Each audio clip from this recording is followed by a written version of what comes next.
Assalamualaikum warahmatullahi wabarakatuh. Bismillahirrahmanirrahim.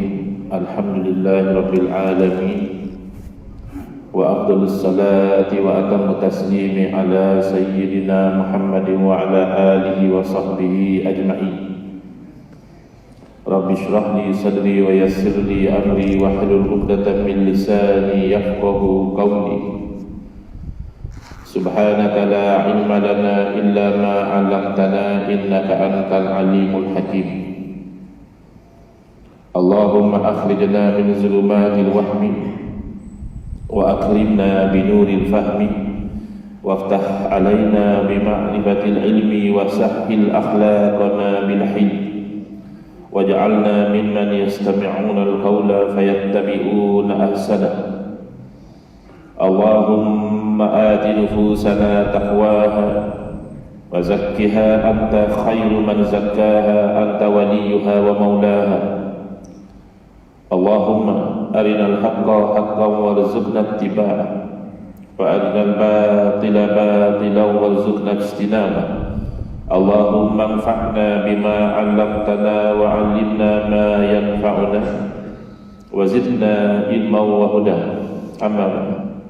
Alhamdulillah, muslimin muslimat, hadirin hadirat yang saya hormati, moga-moga kita semua dirahmati dan diberkati oleh Allah Subhanahu wa taala, dan moga-moga kita semua dikurniakan oleh Allah Subhanahu wa taala kefahaman yang baik di dalam urusan agama kita, dan juga keikhlasan yang mantap di dalam menuju ridha Allah Subhanahu wa taala. Syukur pada pagi ini insya-Allah kita akan menyambung pengajian yang asalnya adalah kuliah maghrib bulanan hari Rabu yang keempat, anjuran Masjid Al-Mardiyah Taman Melawati, tapi kita gantikan pada pagi ini kerana ada halangan pada tarikh yang ditetapkan. Kitab yang selalu saya gunakan tu sudah hilang, tak tahu ke mana pergi, wallahu a'lam. Jadi tanda tu tak ada. Kalau ada tuan-tuan yang ada tanda boleh maklumkan. Kalau tak silap saya, kita akan masuk ke Tauhid 3, muka surat 85, betul tak?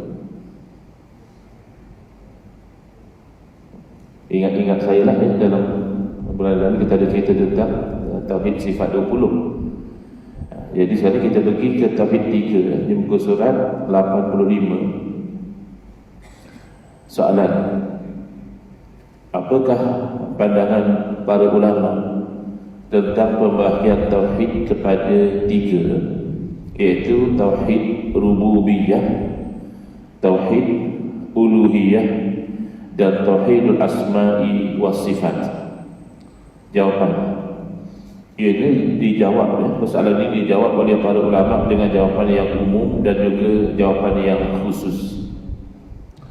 Secara umum, pembahagian Tauhid kepada Tauhid Uluhiyah dan Tauhid Rububiyah adalah pembahagian baru, bukannya datang dari generasi salafus salih.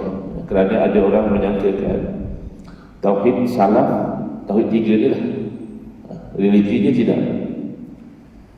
Orang pertama yang menciptanya, ini pendapat yang masyhur lah. Mengikut pendapat yang masyhur ialah Syekh Ibn Taymiyah rahimahullah, iaitu beliau ulama kurun ke-8 Hijrah, dan beliau bukan salah. Ada juga di kalangan sebahagian umat Islam salah sangka, menyangkakan bahawa Imam Ibn Taymiyah inilah salah. Bukan ya? Beliau termasuk ulama khalaf. Khalaf maknanya yang datang kemudian. Salaf secara umumnya sama ada sahabat Nabi ataupun sahabat Nabi dan tabi'in. Yang paling masyhur adalah sahabat Nabi, tabi'in dan juga tabi'in, 3 generasi yang pertama.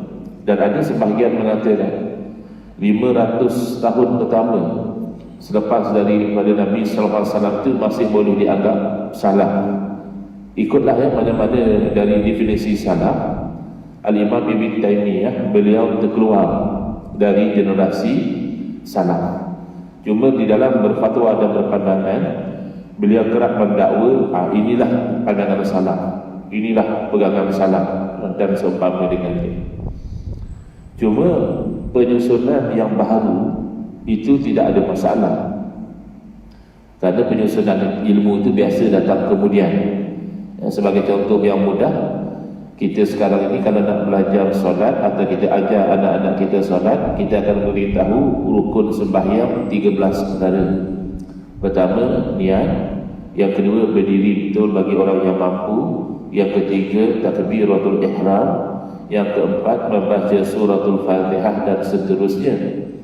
Demikian tidak ada pembahagian begitu di zaman Nabi sallallahu alaihi wasallam. Sahabat tidak belajar sembahyang rukun sembahyang 13 perkara, tapi tidak menjadikan pembahagian rukun sembahyang kepada 13 itu salah. Tidak berarti oleh kerana sahabat tidak belajar rukun sembahyang 13 perkara maka sahabat solat tidak berdiri, sahabat solat tidak takbir, sahabat solat tidak baca Fatihah, rukuk, sujud dan sebagainya. Penyusunan yang datang kemudian tidak masalah. Bahkan tauhid sifat 20 juga penyusunannya baru. Wujud qidam baqah, ya sahabat tak belajar akidah wujud qidam baqah. Tapi adakah sahabat tidak percaya Allah wujud? Tak mungkin. Takkanlah umat Islam tak percaya Allah itu bersifat qidam, yakni wujud tanpa ada permulaan. Takkanlah umat Islam semenjak zaman salaf lagi, bahkan sebelum itu lagi semenjak zaman Nabi Adam AS, takkanlah umat Islam percaya bahawa Allah Ta'ala satu masa akan binasa? Tak mungkin. Jadi isi daripada sifat 20 itu, daripada wujud qidam baqah sampai kaunuhu mutakalliman, itu memang diyakini bukan sahaja semenjak zaman Nabi SAW, bahkan semenjak adanya orang yang beriman, itulah keimanan mereka. Kerana tauhid akidah ini tak berubah, berbeza dengan syariat. Kita tahu ada kalanya syariat yang dilaksanakan di dalam umat seseorang Rasul tidak dilaksanakan dalam umat Rasul yang lain. Syariat boleh berbeza, akidah tidak. Oleh itu, semata-mata pembahagian ini baru belum jadi masalah lagi. Pembahagian sebegini adalah batil, tertolak, dan tidak ada dalil atasnya. Rasulullah SAW tidak pernah berkata kepada seseorang yang memeluk Islam, umpamanya, sesungguhnya terdapat 2 tauhid. Maksudnya yang awal tu, kamu tidak lagi dikira sebagai orang Islam, Muslim, sehinggalah kamu bertauhid dengan tauhid uluhiyah. Ini antara dakwaan dalam konsep tauhid 3. Tauhid rububiyah itu orang kafir pun ada. Berarti kalau orang nak jadi Islam, tauhid rububiyah tidak memadai, kena pergi kepada tauhid uluhiyah. Jadi ada 2 jenis tauhid. Ini tidak pernah diajar oleh Nabi SAW. Jadi kalau mendakwa inilah akidah salaf, itu satu bentuk penyelewengan. Baik, sebelum kita pergi kepada isi kitab ini, saya cuba permudahkan kefahaman tentang masalah tauhid 3 ini, kerana tidak semuanya batil. Tidak semua yang terkandung dalam pengajaran tauhid 3 itu salah, tidak. Ada bahagian-bahagian yang betul, yang wajib kita terima dan kita yakini, dan ada bahagian-bahagian yang batil, yang itu sahaja yang wajib kita tolak.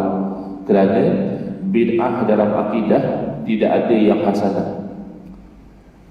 Sebarang akidah yang berbeza dengan akidah Nabi SAW itu tidak hasanah, paling tidak membawa kepada dosa.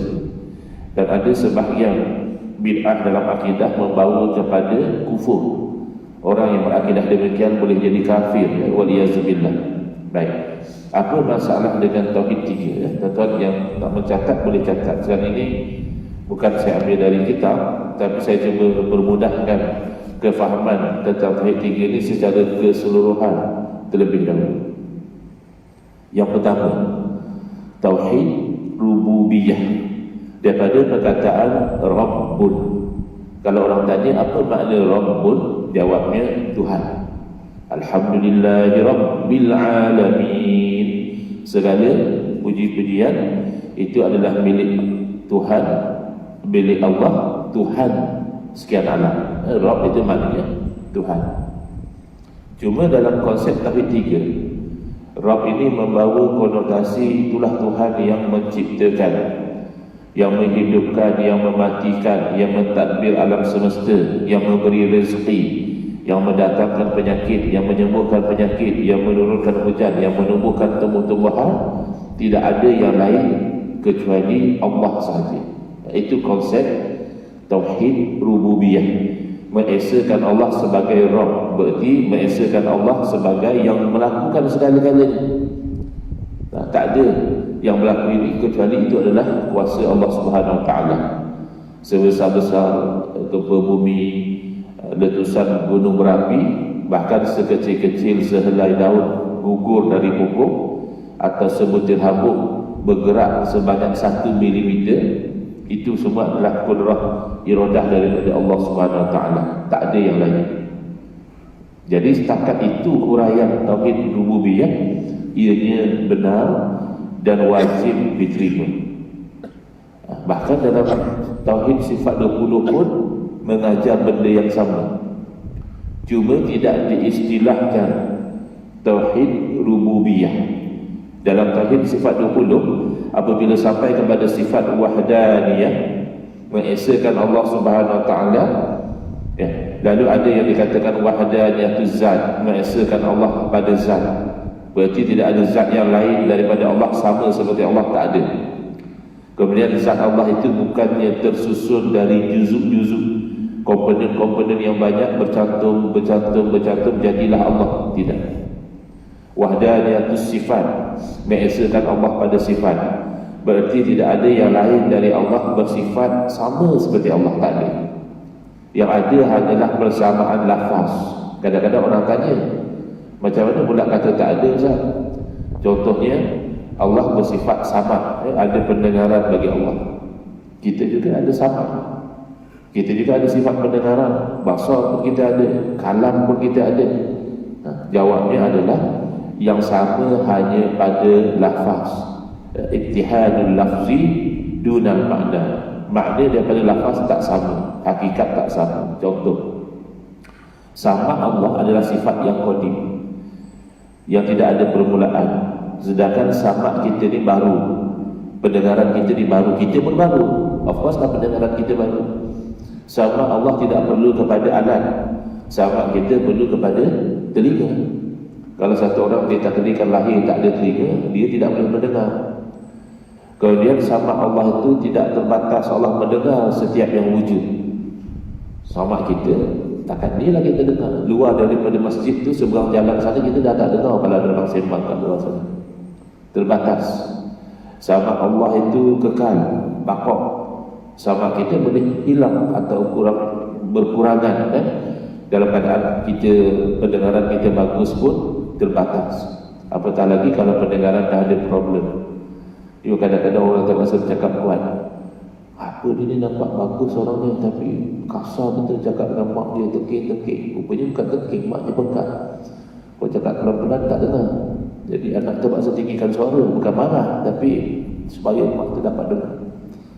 Padahal dulu tidak macam itu masa muda-muda. Jadi pendengaran kita ni berubah-ubah. Dan tidak demikian pendengaran Allah Ta'ala. Jadi itu mengesakan Allah pada sifat, dan tidak ada dua sifat yang sama bagi Allah. Dua kudrah, dua iradah, dua ilmu, tak ada. Kita makhluk ada banyak. Kudrah kita masa baby sikit saja, boleh menangis, boleh menyusu. Kemudian berubah jadi boleh merangkak, kemudian berubah boleh jadi berjalan, berlari. Masa remaja jangan ceritalah, tenaga kita macam-macam kita buat. Masa dewasa pun kita kuat. Masa berusia dia berubah jadi kurang lagi. Kalau dulu masa baby merangkak, kadang-kadang orang yang sudah berusia dia merangkak balik, nak berjalan dan tak larat. Dulu masa baby pakai pampers, ada setengah orang yang berusia terpaksa pakai pampers balik. Dulu masa baby, ibu bapa tolak kita dalam pram, dalam kereta baby. Sekarang anak-anak kita pula tolak kita di atas kursi roda. Jadi berubah kan kudrah kita, iradah kita, kehendak kita berubah. PRU 14 nak undi parti lain, PRU 15 fikir-fikir tukarlah. Satu pula. Itu 5 tahun juga beza. Yang pagi tadi kita fikir lain, malam kita dah tukar fikir lain. Pun ada. Kemudian ilmu kita asalnya tak tahu apa-apa. Wallazi akhrajakum min butuni ummahatikum la ta'lamuna syai'an. Dia ialah Allah yang mengeluarkan dari dalam perut mak kamu tu dalam keadaan tak tahu apa. Kemudian kita tahu sikit-sikit. Allamal insana ma lam ya'lam. Allah ajar manusia ni benda yang manusia tak tahu. Daripada tak tahu langsung kita jadi tahu. Yang kita tahu pun sebenarnya sikit. Kemudian sebahagian dari yang kita tahu tu hilang, lupa. Bahkan ada orang kena penyakit apa dia panggil tu? Amnesia. Kalau insomnia tak boleh tidur. Amnesia, lupa. Ada saya pernah baca satu orang kena amnesia yang teruk sampai isteri dia pun dia tak kenal. Isteri dia masih jaga dia kalau pakai pakaian apa. Tak lupa. Awak siapa? Dia tahu isteri dia tak tahu. Yang tengok perempuan cantik tak kenal isteri itu lain. Itu bukan amnesia. Ada penyakit lain tu. Jadi macam tu. Allah tidak demikian. Ilmu Allah, itulah ilmu Allah, segala-gala Allah Ta'ala. Kuasa Allah, segala yang mungkin dalam kuasa Allah. Baik. Yang ketiga, ayat yang sama dengan tauhid rububiyah dari segi konsepnya, iaitu wahdaniyatul af'al, mengesakan Allah pada perbuatan. Berarti walaupun zahir kita nampak orang tu yang berlari, orang tu yang berjalan, orang tu yang bercakap, orang tu yang menikam, orang tu yang melakukan itu dan ini, hakikatnya itu adalah perbuatan Allah. Allah berfirman, wallahu khalaqakum wa ma ta'malun. Dan Allah lah yang ciptakan kamu. Kita ni adalah makhluk Allah. Wa ma ta'malun, dan apa sahaja yang kamu amalkan, apa sahaja yang kita lakukan, hakikatnya adalah makhluk Allah. Jadi kita, sebab itu orang-orang tasawuf dia nak pergi kepada peringkat yang itu melihat kepada perbuatan Allah Ta'ala itu pada setiap kejadian. Jadi bila dia nampak orang yang beriman, yang taat, dia nampaklah Allah Ta'ala yang memberi hidayah. Dia nampak satu orang yang kafir, yang maksiat, dia nampaklah Allah Ta'ala yang muzil, yang menghina, yang mu'izz, yang memuliakan Allah. An-Nafi' yang memberi manfaat Allah, Allah yang mendatangkan mudarat juga Allah. Jadi itu namanya wahdaniyatul af'al. Kan dari segi konsep asasnya sama dengan tadi, tauhid rububiyah. Tak ada yang menciptakan, menghidupkan, mematikan, mentadbir alam semesta, memberi rezeki dan sebagainya, melainkan Allah semata-mata. Jadi itu betul. Konsep tauhid rububiyah setakat huraiannya begitu benar. Masalah timbul dalam tauhid rububiyah apabila ada dakwaan kononnya orang-orang musyrikin, penyembah berhala seperti Abu Jahal, seperti Abu Lahab, mereka juga ada tauhid rububiyah. Maknanya masalah ini adalah menyamakan orang kafir sama seperti orang Islam dari sudut tauhid rububiyah. Kata dia orang kafir juga mengesahkan Allah sebagai Tuhan yang menciptakan, yang menghidupkan, yang mematikan. Bahkan ada setengah kitab mereka mengatakan bahkan tauhidnya Abu Jahal, Abu Lahab ni lebih murni daripada tauhid orang-orang Islam yang mengucap la ilaha illallah. Yang ini kita tak tahu. Yang ini akidah yang bid'ah, yang tidak pernah diajar oleh Nabi SAW. Nabi tak pernah ajar kalau orang musyrik itu bertauhid. Para sahabat Nabi tidak ada yang mengatakan orang musyrik bertauhid. Ini adalah salah faham Al-Imam Ibn Taymiyah rahimahullah ta'ala, lalu diikuti secara membuat-tuli oleh golongan Wahabi, ya? Kerana Wahabi ini mereka menghidupkan kembali kesalahan Al-Imam Ibn Taymiyah. Kenapa sebut Wahabi? Ada Wahabi ke sini? Kalau ada pun tak apalah, sama-sama dia boleh tukar-tukar fikiran dan pandangan, ya. Asalnya penyelewengan yang ada dalam fatwa Al-Imam Ibn Taymiyah banyak penyelewengannya. Kata Al-Imam Al-Hafiz Waliyuddin Al-Iraqi dalam kitab Al-Ajwibah Al-Mardiyah Anil As'ilatil Makkiyah, jawapan-jawapan yang meredakan. Mardiyah itu makna yang diredai, berkaitan dengan soalan-soalan Makkah. Beliau mengatakan ilmuhu akbaru min aqlihi. Beliau mengatakan Al-Imam Ibn Taimiyah ni ilmunya lebih luas daripada akalnya. Jadi kenyataan ada pujian dan ada kritikan. Pujian makna Al-Imam Ibn Taimiyah ni orang yang alim, yang ilmunya banyak sekali,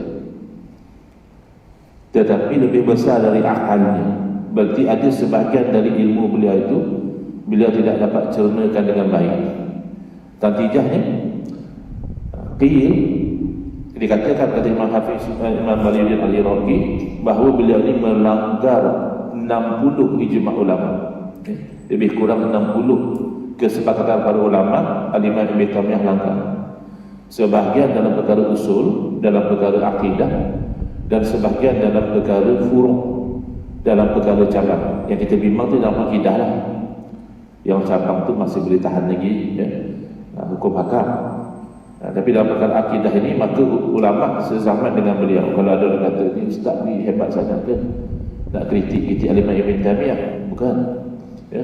Apa level kita dengan Al-Imam Ibn Taimiyah? Jauh dari segi keilmuan, jauh.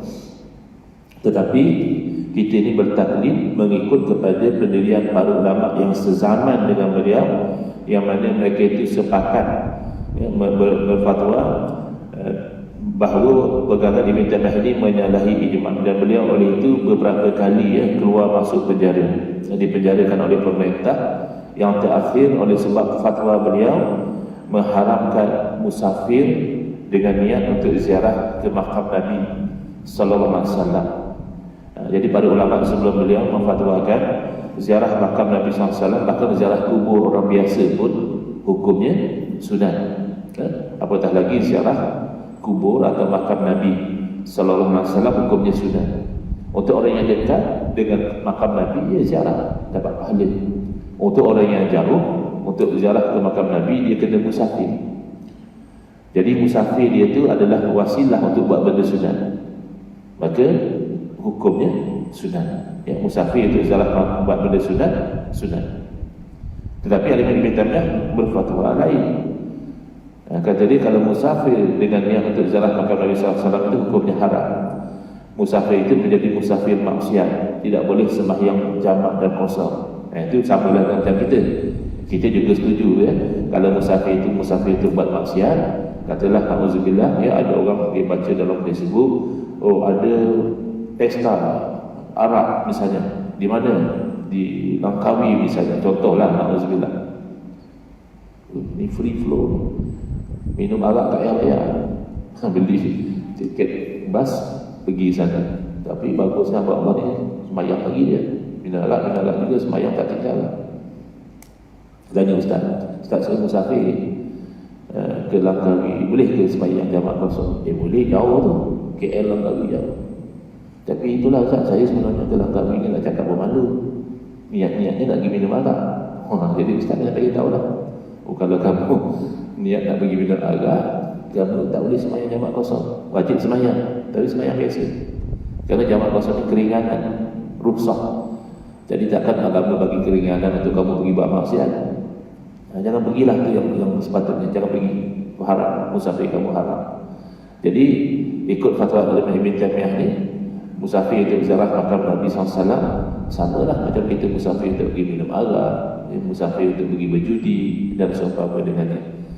Itu salah satu, ya. Dan beliau dipenjarakan dan meninggal dunia dalam penjara. Beliau alim, setahu saya, even yang menolak beliau tidak menafikan. Yang menentang beliau tidak menafikan kalau beliau itu orang alim. Bahkan murid-murid beliau juga orang alim. Al-Imam Ibn Katsir pernah mengaji dengan Al-Imam Ibn Taimiyah. Walaupun dari segi akidah, Al-Imam Ibn Katsir Asy'ari, tidak terima akidah guru beliau, tapi beliau mengaji dengan Imam Ibn Taimiyah. Imam Zahabi murid Ibn Taimiyah, Ibn Rajab Hanbali murid Ibn Taimiyah. Jadi beliau alim dan melahirkan juga orang-orang yang alim. Beliau ditolak bukan kerana beliau jahil, beliau ditolak kerana fatwa-fatwa beliau yang melanggar ijma'. Jadi fatwa beliau lama-kelamaan mati, orang dah tak pakai. Sebab dulu kita di tanah air kita tak kenal Ibn Taimiyah ni siapa. Yang kita kenal Imam Ghazali, Imam Nawawi, Imam Ramli, ya, Ibn Hajar dan sebagainya. Lately, bila pelajar-pelajar yang belajar di luar negara kembali, baru kita dengar sikit-sikit berkata Imam Ibn Taimiyah rahimahullah ta'ala, berkata Imam Ibn Taimiyah, berkata Imam Ibn Taimiyah dan seterusnya. Kerana ideologi Ibtidah ini dihidupkan semula oleh Syekh Muhammad bin Abdul Wahab selepas lebih kurang 400 tahun kematian fatwa-fatwa beliau dihidupkan kembali. Jadi itu yang berlaku. Puncanya ditolak kerana ia hanyalah salah faham terhadap ayat suci Al-Quran. Jadi beliau ada dalil bila beliau kata orang-orang kafir musyrik juga bertauhid, beliau bersandarkan kepada beberapa ayat suci Al-Quran. Salah satunya Allah berfirman, وَلَئِنْ سَأَلْتَهُمْ مَنْ خَلَقَ السَّمَاوَاتِ وَالْأَرْضَ وَسَخَّرَ الشَّمْسَ وَالْقَمَرَ لَيَقُولُنَّ اللَّهُ. Demi sekiranya kalau kamu tanya kepada mereka, yakni orang-orang musyrik, man khalaqas samawati wal ardh, siapa yang ciptakan langit dan bumi? Wa sakhkhara asy-syamsa wal qamar, siapa yang pusingkan matahari dan bulan ini? La yaqulunna Allah, nescaya orang-orang musyrik akan menjawab Allah. Jadi kata Imam Ibn Taimiyah dan mereka yang mengikut kepada pegangan beliau, itulah dalil, itulah bukti bahawa orang-orang musyrikin bertauhid, tapi tauhidnya rububiyah ajalah. Sebab bila ditanya siapa itu langit bumi, dia tak jawab berhala, dia jawab Allah. Kalau ditanya siapa yang pusingkan matahari dan bulan, dia pun tak jawab berhala, dia jawab Allah. Berarti dari segi rububiyah, Tuhan yang menciptakan, dia bertauhid. Cuma dia syirik uluhiyah, dia pergi sembah pada berhala. Baik, jadi ini kenyataan yang keliru, bahawa dia syirik menyembah berhala itu tidak dinafikan, tetapi dia bertauhid semata-mata kerana dalam ayat itu menyebutkan mereka menjawab Allah. Itu bercanggah dengan kefahaman salafus soleh. Tidak ada generasi salaf yang menafsirkan ayat Al-Quran tersebut sebagai bukti bahawa orang musyrik bertauhid. Ia hanya sekadar membuktikan bahawa orang musyrik di dalam mereka melakukan kesyirikan, mereka sebenarnya tidak ada hujjah dan tidak ada sokongan, hanya kan ikut nenek moyang. Bila para rasul suruh tinggalkan sembah berhala, mereka keberatan. Mereka kata haza ma wajadna alaihi aba'ana, sembah berhala inilah yang kami dapati tok nek kami dah buat dulu, tok nenek moyang kami memang dari dulu sembah berhala. Kenapa kamu nak suruh tinggal pula? Dia ta'assub secara membetul-betul, taklid buta. Kita taklid juga kepada ulama-ulama kita, tapi kita taklid dengan jalan belajar. Mereka taklid kerana nenek moyang buat. Lalu kalau kita hujah kepada mereka, yang kamu sembah sangat berhala ni, adakah berhala yang cipta langit dan bumi? Adakah berhala yang pusingkan matahari dan bulan?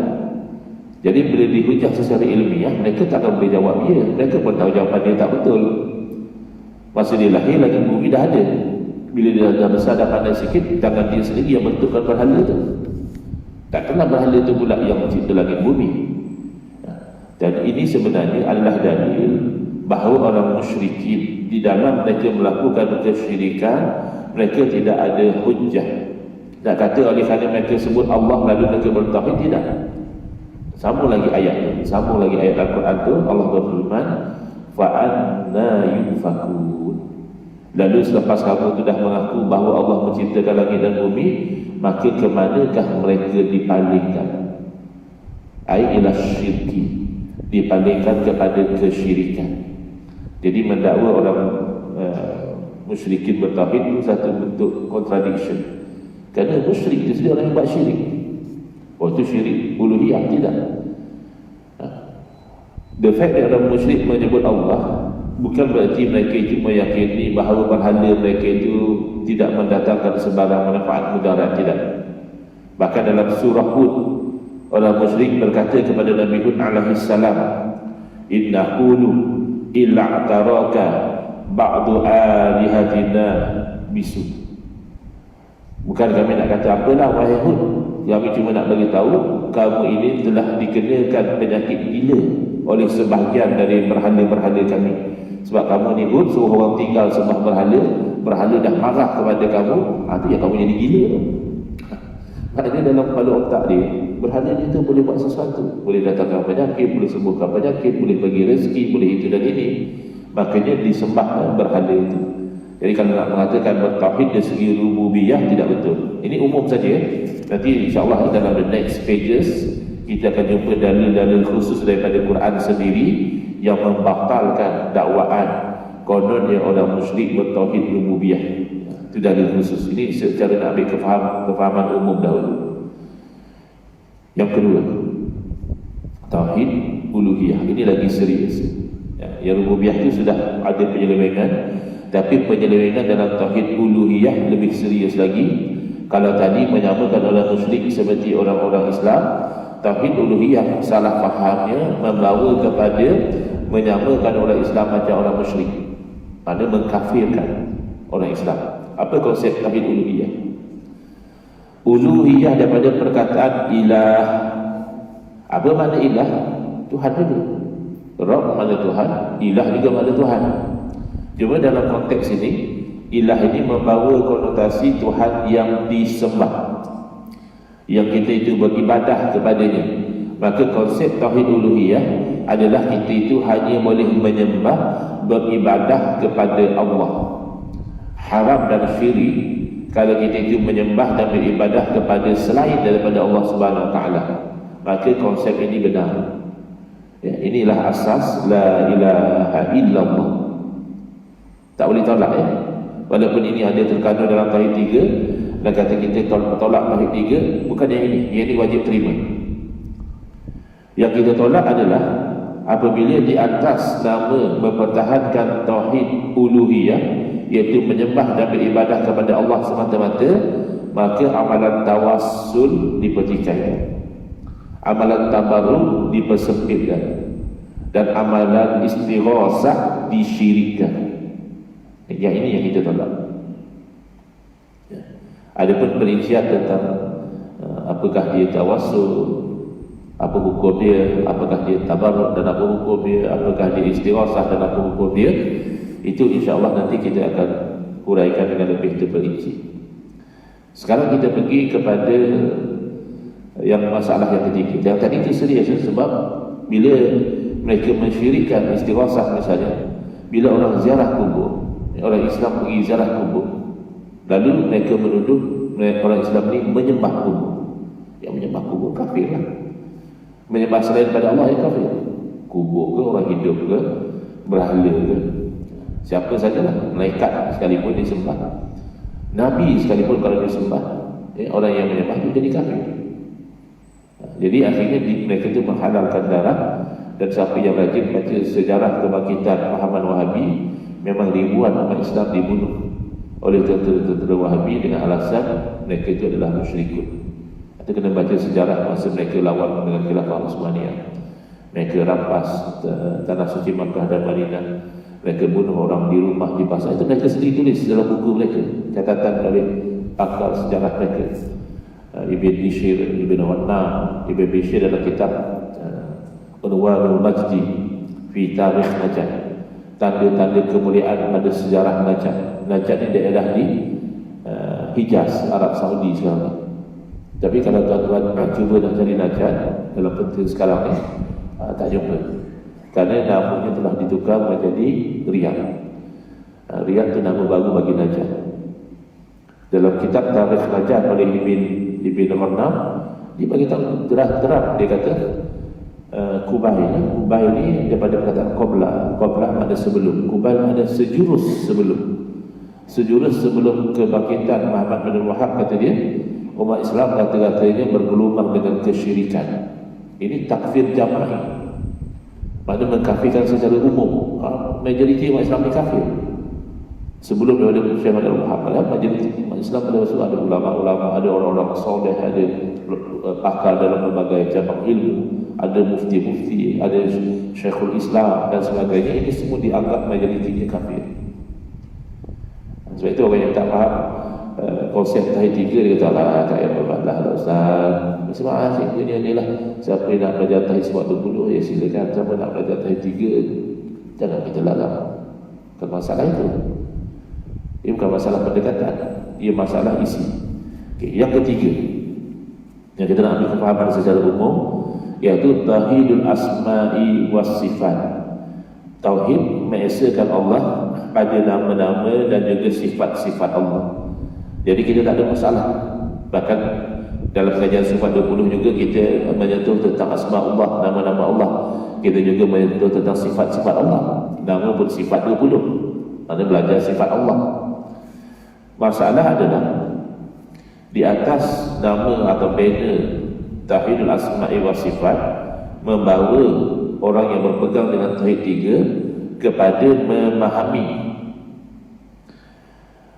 memahami ayat-ayat yang mutasyabihat di dalam Al-Quran dengan makna zahir yang bercanggah dengan ayat muhkamat.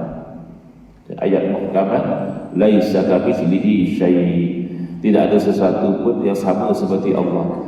Walam yakul lahu kufuwan ahad, tidak adalah yang kufu yang sama seperti Allah, tidak ada. Tiba-tiba oleh kerana dia baca ayat Quran Ar-Rahmanu 'alal 'arsy istawa, maka dia kata Tuhan itu bertempat ataupun duduk di atas arsy. Ini menyamakan Allah seperti makhluk. Kerana makhluk itu bertempat, bahkan tempat itu juga makhluk. Jadi kalau mengatakan Allah bertempat atas arsy kerana memahami zahir dari ayat itu, maka itu membawa kepada tashbih. Bahkan mereka juga tolak akidah yang dipanggil akidah al-hulul. Al-hulul ni makna Allah ada pada makhluk. Ada satu akidah namanya al-hulul wal-ittihad. Itu batil. Kita ahli sunnah wal jamaah tolak. Yang pendukung tauhid 3 ni pun tolak. Apa makna al-hulul wal-ittihad? Al-hulul tu makna Allah tu ada pada makhluk ni. Ittihad, Allah dengan makhluk tu bersatu. Ini batil. Tapi dia tak merasakan mengatakan Allah bertempat di arsy itu al-hulul. Berarti Allah ada pada arsy. Arsy itu makhluk. Makhluk ni benda baru. Dulu tak ada arsy. Adakah sebelum ada arsy Allah tak wujud? Tak mungkin. Allah wujud sebelum ada segala-galanya. Berarti Allah wujud tanpa tempat itu pasti. Allah wujud tanpa arsy itu pasti. Adakah oleh kerana Allah setelah ciptakan arsy lalu Allah berubah dari tidak bertempat menjadi bertempat? Maka kita ahli sunnah wal jamaah mendepani ayat mutasyabihat dengan jalan tanzih, iaitu mensucikan Allah dari menyerupai makhluk, sama ada tafwid, serah bulat-bulat makna kepada Allah dengan keyakinan pastilah makna itu layak dengan Allah Ta'ala, atau takwil, meletakkan satu makna yang dari segi bahasanya ada, dari segi akidah tidak bercanggah. Istawa ada dengan makna qahar, menggagahi. Istawa ada dengan makna istaula, menguasai. Jadi kalau makna ini yang diletakkan sebagai makna istawa, walaupun tak confirm itulah makna sebenar, tapi sekurang-kurangnya dari segi bahasa ada, dari segi akidah tak bercanggah. Kita kata Allah menguasai arsy, Allah menggagahi arsy, mana arsy itu terpaksa tunduk kepada kehendak Allah. Itu tak salah. Tapi kalau nak ikut dalam tafsir pun boleh. Istawa istiwa'an yaliqu bihi jalla jalal. Istiwa adalah istiwa yang layak dengan Allah. Tapi kalau kamu dah terjemah istawa dengan makna bersemayam, bersemayam maknanya duduk, bersemayam yang layak dengan Allah, tak betul. Sama kalau macam kamu kata dalam ayat Al-Quran, nasullaha fanasiyahum, mereka lupa akan Allah lalu Allah lupa akan mereka. Lalu kamu kata Allah juga bersifat lupa, tapi lupa yang layak dengan Allah. Tak betul. Lupa itu tidak layak dengan Allah.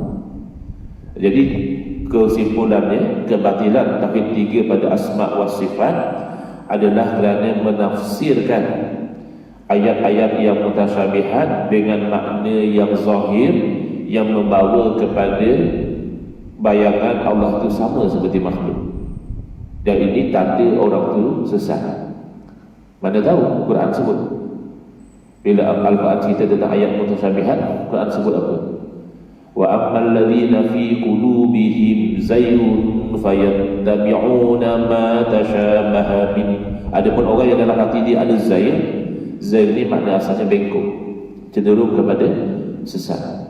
Maka orang ini akan ikut apa yang sama-sama dari ayat mutasyabihat, iaitu yang diikut. Jadi yadullah, diikut Allah ada tangan.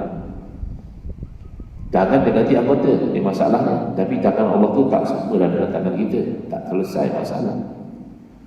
Menganggota badan Allah tu adalah ittiba' ma tasyabaha min, ikut apa yang sama-sama dari ayat mutasyabihat. Itu ciri-ciri orang yang cenderung kepada kesesatan. Wa'iyyazubillah.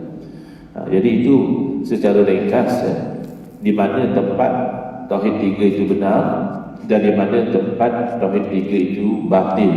Next, insya-Allah kita akan lihat di muka surat 86 ke atas. Tuan yang buat kitab boleh tanda untuk melihat kebatilan tauhid tiga ini secara lebih spesifik dan bagaimana ayat-ayat Al-Quran sendiri menanggahi konsep tauhid tiga tadi. Wallahu a'lam.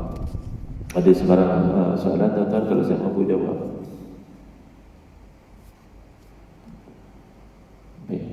Bismillahirrahmanirrahim. Alhamdulillahirabbil alamin wassalatu wassalamu ala asyrafil anbiya'i wal mursalin wa ala alihi wa sahbihi ajma'in.